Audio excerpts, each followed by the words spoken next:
فرماتے ہیں کہ اللہ فرماتا ہے سبقت رحمتی علی غضبی،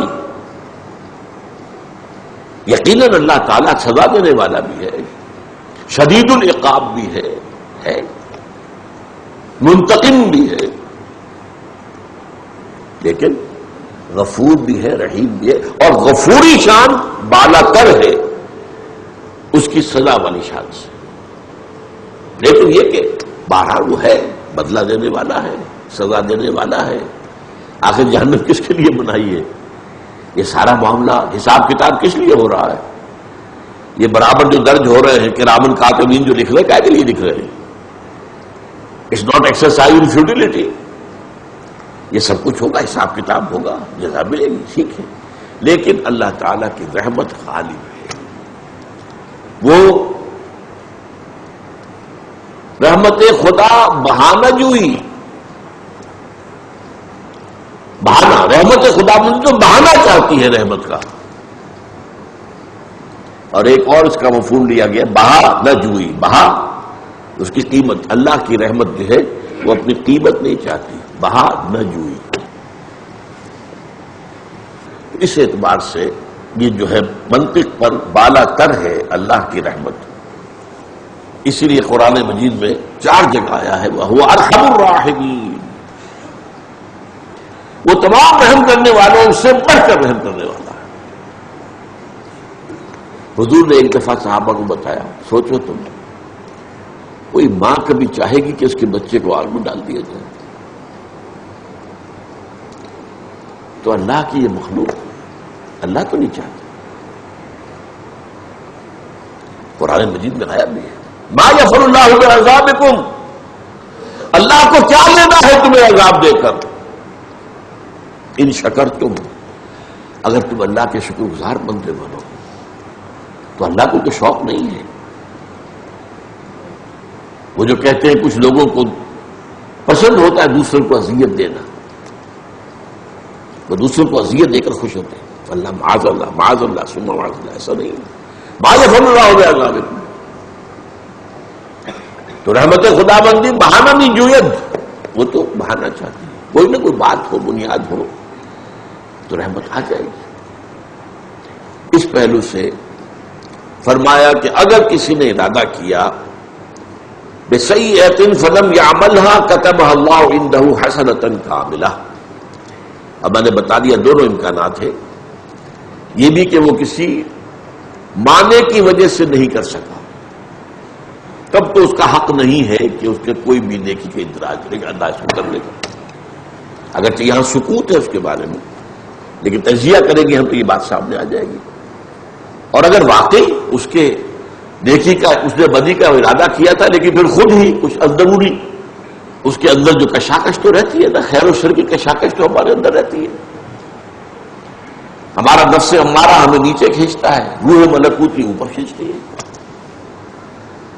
یہ تو میں نے آپ کو کئی دفعہ بتایا ہے کہ میں فرائڈ کا، جس کا ذکر میں نے کیا، خواب، اسے پتا کیا خواب کس چیز کا نام ہے، وہ صرف وہ نفسانی خوابوں کا تجزیہ کرتا ہے، ملکوتی خواب کا اسے پتہ ہی نہیں، سچا خواب کس کو کہتے ہیں اسے پتہ ہی نہیں۔ لیکن یہ کہ اس شخص کی ایک اعتبار سے میں بہت قائل ہوں اس کی ذہانت کا، اس نے انسان کی اندرونی کیفیت کے 3 درجے معین کیے، اور میں حیران، یہی 3 درجے ہیں جو قرآن بیان کرتا ہے۔ ایک سب سے نیچے جو ہے نفس امارہ، حیوانی جبلتیں، اینیمل انسٹنکٹس، اس نفس امارہ میں یہ بھی ہے کہ کھاؤ، ایک تو پیٹ کی ضرورت ہے، کھاؤ، جسم کی ضرورت، ایک ہے کہ اس میں لذتیں ہو، اس میں جو ہے وہ طرح طرح کے جو ہے وہ ذائقے ہوں، تنوع ہو، اسراف ہو، نفس امارہ تو چاہے گا ہی۔ نفس ادھر، ایک اس میں روح ملکوتی ہے، وہ اسے اوپر اللہ کے قرب کی طرف لانا چاہتی ہے۔ اللہ کے قرب کا مطلب کیا ہے، کیسے حاصل ہوتا ہے؟ جو مقصود ہے تصوف کا، قرب خدا بند، اس کے 2 مرحلے، 2 مراتب ہیں جو قرآن حدیث میں بیان ہوئے، جو حدیث جو ہم پڑھیں گے۔ اچھا یہ ہے اوپر ملکوتی، یہ ہے نیچے نفس امارہ، بیچ میں ہے قلب. قلب کہتی اسے کو جو بدلتا رہے. قلب کے معنی کیا ہے؟ بدل جانا. انقلاب کسے کہتے ہیں؟ نظام بدل جائے. بادشاہی نظام ختم، جمہوری نظام آ گیا، فرینچ ریولوشن. سرمایہ دارانہ نظام ختم اور کمیونزم آ گیا، بولشوک ریولوشن. شہنشاہ ایران کی حکومت ختم، مولوی جو ان کے علماء ہیں ان کی حکومت آ گئی. چینج، انقلاب. اور قرآن میں آتا قلب لک الامور، الٹتے کوشش کرتے رہے. آپ کا ارادہ یہ ہے، وہ پلٹتے ہیں، الٹتے ہیں. تو در حقیقت یہ قلب جو ہے، اور سب کو معلوم ہے، یہ عضو ایسا ہے جسم کا جس کے لیے ریسٹ ہے ہی نہیں. دماغ بھی ریسٹ مانگتا ہے، اسے نیند چاہیے. البتہ یہ ضرور ہے کہ آپ بہت زیادہ سوئیں گے تو دماغ تو چکی چلنی شروع ہو جائے گی. جو اس کی ریکوائرمنٹ ہے وہ پوری ہو گئی تو وہ دماغ چلنا شروع ہو جائے گا، خواب دکھانے شروع کر دے گا آپ تو ٹیپ سٹارٹ ہو جائے گی. اور اکثر و بیشتر نقصانی خواب ہی ہوتے ہیں، نفس امارہ کے ہوتے ہیں، جن کا باہر جو ہے فرائیڈ ہے. اب قلب یا تو بھیج رہا ہے، سکڑ رہا ہے، یا پھیل رہا ہے. اور اس کے لیے ریسٹ کا کیا مطلب ہے؟ موت. تو آپ نے سمجھا. اب فرائڈ کیا کہتا ہے؟ نمبر نیچے کا جو ہے وہ ہے انڈ یا لیبیڈو. انسان میں جو حیوانی تقاضے ہیں اور حیوانی جو اس کے وہ انسٹنکٹس ہیں، جبلتیں ہیں. اور اس کے اوپر جس کو ہم قلب کہتے ہیں وہ ایگو کہتا ہے. ایگو خودی. اور جو اوپر روح ہے اس کو بھی پہچان سکا. یہ کس شے کا نام ہے؟ صحیح اوپر کوئی اور چیز. وہ کہتا ہے اس کو سپر ایگو. اور اس کو ڈیفائن کرتا ہے کہ معاشرے میں جو نیکی اور بدی کے تصورات ہوتے ہیں وہ انسان کو ہانٹ کرتے رہتے ہیں. یہ بھائی تم دیکھو یہ کام نہ کرو، لوگ کیا کہیں گے. تو وہ جو ایک ہوتا ہے معاشرے کے اندر اثر، وہ اس کے اوپر، اس کی ایگو کے اوپر ایک طرح کی مزید ایک رکاوٹ روکتا ہے. قرآن نے جو بتایا، جو علم النفس مجھے حاصل ہوا قرآن سے اور حدیث سے، کہ ایک نفس امارہ ہے، ایک روح جو ہے اللہ کی. نفخت فیہ من روحی. آدم کی تخلیق کے بعد اور اس کے تصفیے کے بعد پھر اللہ کہتا ہے نفخت فیہ من روحی. اس روح کا تعلق ذات باری تعالیٰ کے ساتھ ہے. یہ تعلق کیسے ہم نہیں جانتے. میں تو کہا کرتا ہوں نا کہ ہم تو یہ بھی نہیں جانتے جان کس چیز کا نام ہے، کہاں ہوتی ہے. جان کا آج بھی نہیں معلوم. کیا دل کے بند ہونے سے جان گئی یا دماغ کے ڈیڈ ہونے سے؟ یہ فیصلہ کرنا مشکل ہو جاتا ہے ڈاکٹروں کو. برین ڈیتھ یا دل کا معاملہ. تو یہ اصل میں جان ہے کہاں، کس عضو سے وابستہ ہے؟ دل سے وابستہ ہے، دماغ سے وابستہ ہے، کس چیز سے وابستہ ہے؟ اسی طرح روح کے بارے میں ہم کیا سمجھیں گے؟ روح تو زندگی سے کہیں زیادہ لطیف تر شے ہے. یہ زندگی تو حیوانی فینومینن ہے. This life, this is animal life. جیسے اور کتے میں ہے، بلے میں ہے، بیل میں ہے، بکرے میں ہے، سب جانے ہیں.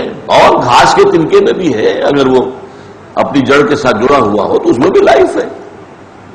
نباتاتی لائف اور بایولوجیکل جو ہے حیواناتی لائف. لیکن روح کا تعلق جو ہے اتصال بے تکیف بے قیاس. ہست رب الناس را با جان ناس. ایک اتصال ہے، لیکن اس اتصال کی کیفیت کو ہم نہیں جان سکتے، اور اسے کسی نوع کے اتصال پر قیاس بھی نہیں کیا جا سکتا. اتصال بے تکیف کیسے اتصال کیسے ہے؟ یہ انگلیاں متصل ہیں، معلوم متصل ہے. جیسے حضور نے فرمایا انما بعثت انا وساط و ہاتھن، 2 انگلیاں آپ نے جوڑ دی. میری بعثت ہوئی ہے میں اور قیامت اس طرح جڑے ہوئے. میرے بعد قیامت ہے، اب نہ کوئی نبی آئے گا نہ کوئی اور رسول آئے گا. گویا کہ قیامت کی سب سے بڑی نشانی حضور کی بعثت ہے. بہرحال اتصال بے تکیف بے قیاس، ہست رب الناس را با جان ناس، یہ اتصال ہے رب الناس جو لوگوں کا رب ہے اس کو اور انسانوں کی جان کے ساتھ. یہ اتصال یہاں جان سے مراد جان لائف نہیں ہے، بایولوجیکل لائف نہیں ہے، روح. لیکن بدقسمتی سے ہمارے ہاں الفاظ نہیں ہیں. ہم روح کو بھی کہہ بیٹھتے ہیں جان، اور جان کو سمجھتے روح. جان بالکل علیحدہ شے ہے، وہ کتے میں بھی ہے بلے میں بھی ہے. جان کیا ہے؟ کروڑ اللہ کی مخلوقات زمین میں ہے، پانی میں ہے، ہوا میں ہے، فضا میں تیر رہے ہیں، سب کچھ سب جاندار ہیں. انسان کی کیا شان تھی؟ اس میں تو اس کے تکمیل کے بعد، اس کے تصفیے کے بعد اس میں نفخت فیہ من روحی اللہ تعالیٰ نے اپنی روح میں سے پھونکا. اب یہ روح انسان کو اوپر کھینچتی ہے، نفس امارہ نیچے کھینچتا ہے، قلب بیچ میں ہے.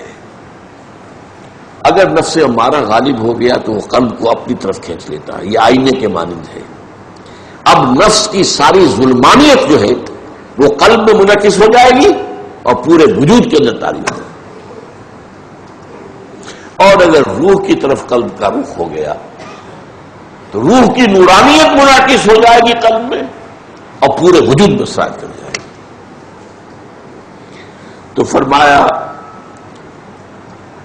وَإِنْ هَمَّ بِسَيِّئَةٍ فَلَمْ يَعْمَلْهَا كَتَبَهَا اللَّهُ عِندَهُ حَسَنَةً كَامِلَةً وَإِنْ هَمَّ بِهَا فَعَمِلَهَا، اور جس شخص نے کسی بدی کا ارادہ کیا، قصد کیا اور عمل بھی کر لیا، كَتَبَهَا اللَّهُ سَيِّئَةً وَاحِدَةً، تو ایک ہی بدی کا اندراج ہوگا. یہ وہ میں آپ کو 3 آیتیں بتا چکا ہوں. نیکی پر 10 گنا، 700 گنا، بلکہ اس سے بھی زیادہ. بدی پر جتنی وہ بدی ہے اس کے مطابق اسی کے مقدار کے اندر جو ہے وہ سزا ملے گی. یہ گویا کہ اس حدیث کی بھی ایک توجیہ ہو گئی کہ سبقت رحمتی علی غضبی، رحمتی وسعت کل شیء، سورہ اعراف میں فرمایا. تو اللہ تعالی ہم سب کو بھی اپنے دامن رحمت میں لے لے. نیکیوں کا ارادہ کرنے کا تو فیصلہ کرے.